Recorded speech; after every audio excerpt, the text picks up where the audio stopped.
열왕기하 14장 우리 8절에서 9절에 있는 말씀 우리 함께 읽도록 합니다. 아마샤가 예후의 손자 요아스의 아들 이스라엘 왕 요아스에게 사자를 보내 이르되 오라 우리가 서로 대면하자 한지라.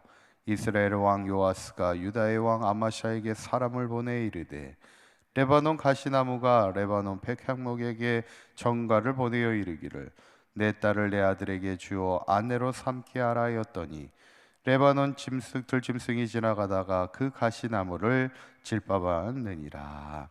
아멘.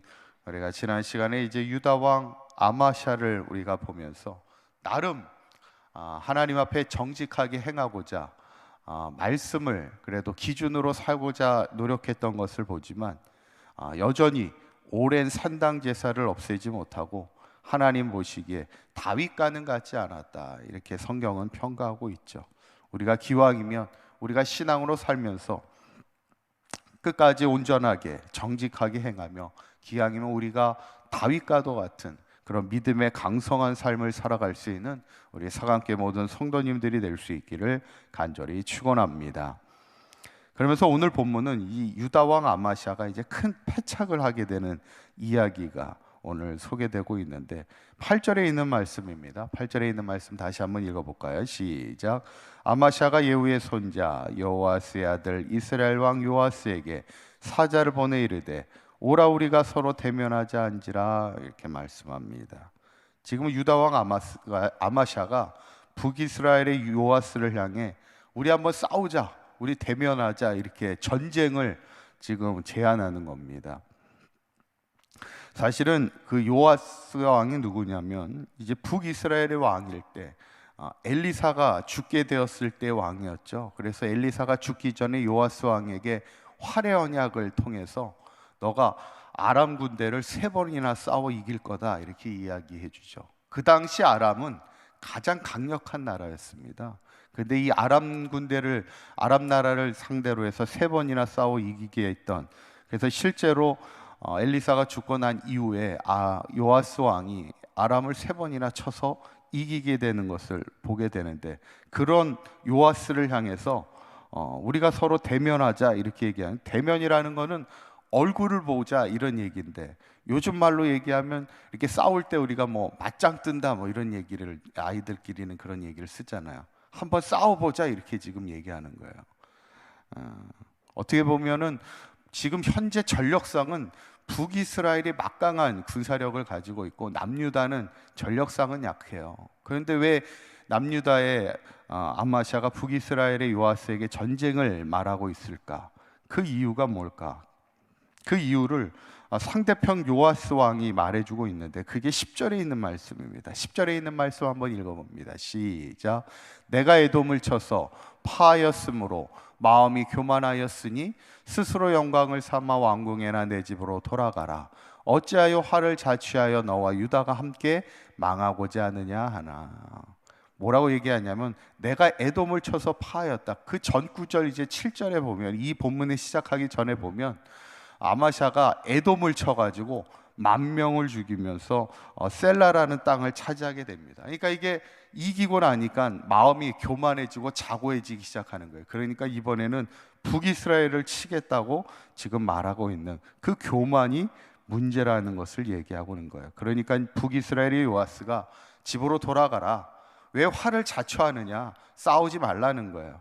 그러니까 어떻게 보면 요아스는 전쟁을 원하지는 않는다는 얘기죠. 왜냐하면 북이스라엘과 남유다는 형제 나라 아닙니까? 그리고 한때는 사돈 관계를 맺으면서 평화로운 때도 있었어요. 그러다 보니까 북이스라엘과 남유다가 초반에는 갈라지면서 싸움을 많이 했지만 중간 이후부터는 좀 평화로운 어떤 화해 시대를 갖기도 하고, 그러다 보니까 아마샤가 이게 남유다에서 공격하자, 싸우자 그러니까 왜 화를 자초하냐, 너와 유다가 왜 멸하고자 하느냐, 그냥 가만히 있어, 이렇게 얘기하는데, 그런데 아마샤가 어떻게 합니까? 11절의 말씀에 보면 이렇게 나옵니다. 한번 읽어보십니다. 시작.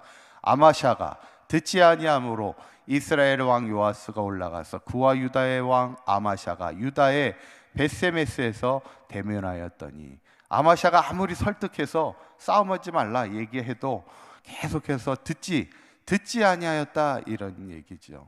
어떻게 보면 우리에게, 특별히 지도자에게 중요한 게 뭐냐면 듣는 마음입니다. 우리가 어떤 가정을 지켜나가고 교회를 지켜나가고 나라와 민족을 지켜나가는 지도자일수록 이 듣는 마음이 중요하죠. 그래서 솔로몬이 왕이 되었을 때도 하나님 앞에 듣는 마음을 저에게 주십시오, 그렇게 기도하지 않았습니까? 결국 아마샤가 듣지 않고 결국 전쟁을 불사하며 나아가게 될 때 결과는 어떻게 됐을까? 13절 14절이 그 결과를 얘기하고 있어요. 읽어봅니다. 시작. 이스라엘 왕 요아스가 베세메스에서 아하시아의 손자 요아스의 아들 유다 왕 아마샤를 사로잡고 예루살렘에 이르러 예루살렘 성벽을 에브라임 문에서부터 성 모퉁이 문까지 400규빗을 헐고 또 여호와의 성전과 왕궁 곳간에 있는 그 문과 모든 기명을 탈취하고 또 사람을 볼모로 잡고서 사마리아로 돌아갔더라. 아멘. 결과는 어때요? 결과는 참혹한 패배입니다. 결국 아마샤는 잡히게 됐고 이 예루살렘의 성벽이 일부가 다 무너지게 되고요. 그 다음에 성전에 있는 또 왕궁 곳간에 있는 은과 금을 다 기명을 탈취당하고 사람들은 볼모로 잡혀가게 되는 그런 참혹한 패배를 오늘 당하게 되는 것을 보게 됩니다. 이 모든 일이 어디서부터 시작돼요? 성경은 교만에서부터 시작됐다 우리에게 말씀하는 거예요. 교만의 마음이 결국 그의 귀를 닫게 하는 거예요. 듣지 못하게 하는 겁니다. 하나님의 말씀을 듣지 못하게 하는 게 교만이죠. 그래서 우리에게 중요한 말씀이 잠언 16장 18절에 있는 말씀, 교만은 뭐의 선봉이에요? 패망의 선봉이라는 거예요. 거만한 마음은 넘어짐의 앞잡이라는 거예요. 어쩌면 오늘 아마샤가 교만의 마음, 거만한 마음, 한 번 이겼다고 그것을 또 자고하여서 북이스라엘까지 치고자 했던 것, 그것이 하나님의 뜻을 묻지 않고 교만한 마음에 행동하는 그 마음이 결국 패망의 선봉이고 넘어짐의 앞잡이가 되는 인생을 살아가는 것을 우리가 보면서 항상 우리의 인생이 항상 자고하지 않도록, 우리가 한 번 잘 됐다고 해서 우리에게 교만하거나 거만한 마음이 있지 않도록 항상 우리에게 중요한 것은 하나님의 말씀을 듣는 마음, 그 들을 수 있는 귀가 열려서 겸손하게 하나님의 말씀을 들을 수 있는 그런 삶이 되어서, 중요한 것은 우리에게 맡겨주신 가정과 자녀와 또 우리의 교회와 또 이 나라와 이 민족을 잘 믿음으로 세워갈 수 있는 믿음에 앞서가는 자의 삶을 살아가는 저와 여러분들의 삶이 되시기를 주님의 이름으로 간절히 축원합니다. 기도합니다. 고맙고 감사하신 하나님, 한 지도자의 교만으로 시작하여 유다는 성벽이 무너지고 성전과 왕궁 곳간의 모든 것을 빼앗기며 사람들마저 볼모로 잡혀가는 참혹한 패배를 보게 됩니다. 우리의 마음에 어떤 순간에도 자고하거나 교만하지 않게 하여 주시고 항상 하나님의 말씀에 듣는 마음을 허락하여 주셔서 늘 겸손하게 하나님의 뜻을 구하며 살아가는 믿음의 삶이 되게 하여 주셔서 이 믿음의 경주 마지막까지 승리하며 살아갈 수 있는 아름다운 삶을 살아가는 사강교회 모든 성도들 되게 하여 주시옵소서. 오늘 하루도 주님과 동행하는 하루가 되기를 원합니다. 하나님이 뜻하신 곳에서 하나님의 뜻을 행하며 하나님의 영광을 위하여 살아갈 수 있는 오늘 하루가 되게 하여 주시옵소서. 우리 주 예수 그리스도의 이름으로 기도하옵나이다.